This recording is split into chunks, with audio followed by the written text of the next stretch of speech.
Cancer Healer Center, a new beginning. Nagpur राडा प्रकरणातील आरोपी फहीम खानसह 50 आरोपींवर देशद्रोहाचा गुन्हा. नागपूर सायबर पोलिसांकडून मध्यरात्री देशद्रोहाचा हा गुन्हा दाखल. नागपूर हिंसाचारातील अर्धे आरोपी मध्य नागपूरचे रहिवासीच नाहीत. एफआयआरमध्ये 51 जणांपैकी 24 आरोपी बाहेरचे. ते हिंसाचार घडवण्यासाठी आले होते का याचा तपास सुरू.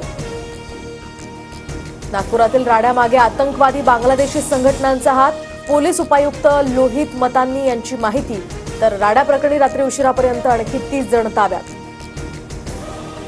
नागपुरातील 11 वस्त्यांमध्ये आज चौथ्या दिवशी सुद्धा संचारबंदी कायम. नागपुरातील राड्याच्या पार्श्वभूमीवर खबरदारी. संचारबंदीच्या परिसरातील बाजारपेठा 170हून अधिक शाळाही बंद. नागपुरात पोलिसांवर हल्ला करणाऱ्यांना कबरीतून सुद्धा बाहेर काढू. विधानसभेतनं मुख्यमंत्री देवेंद्र फडणवीसांचा इशारा. तर आंदोलनादरम्यान आयात जाळण्याची अफवा पसरल्यामुळे आता जाणीवपूर्वक नागपूर हिंसाचार घडवला. फडणवीसांची माहिती. मुख्यमंत्री फडणवीसांकडून नितेश राणेंना राजधर्म पाळण्याचा सल्ला. मंत्र्यांनी बोलताना संयम बाळगला पाहिजे. तेढ निर्माण करणारी वक्तव्य नको. जयंत पाटलांनी घेतलेल्या मुलाखतीत फडणवीसांचं भाष्य.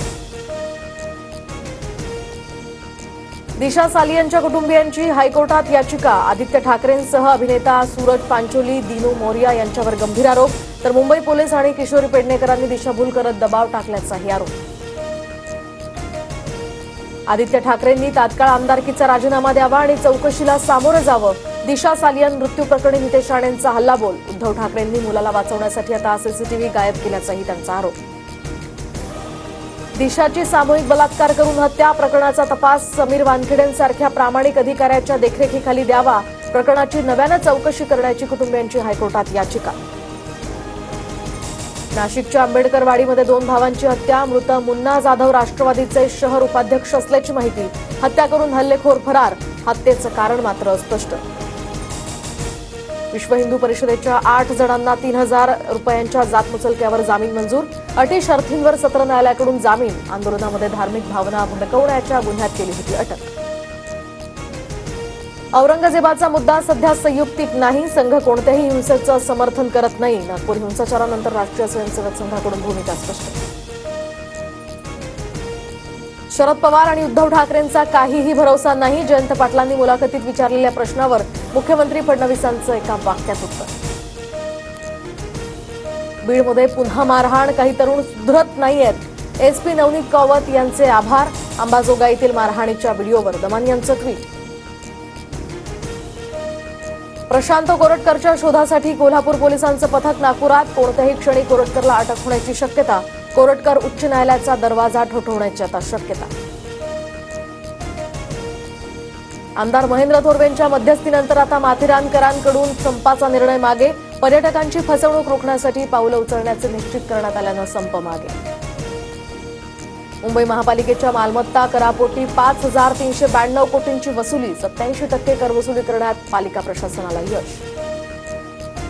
बँक ऑफ महाराष्ट्रमधील ऑल इंडिया बँकिंग एम्प्लॉईज असोसिएशनच्या सदस्यांचा आज 1 दिवसाचा लाक्षणिक संप. कर्मचारी भरतीची मागणी. सोनं आणि चांदीच्या दरातील उच्चांकी घौडदौड अजूनही सुरू. सोनं प्रतितोळा आता 91,876 रुपयांवर. तर चांदी 1,05,000 प्रति किलो.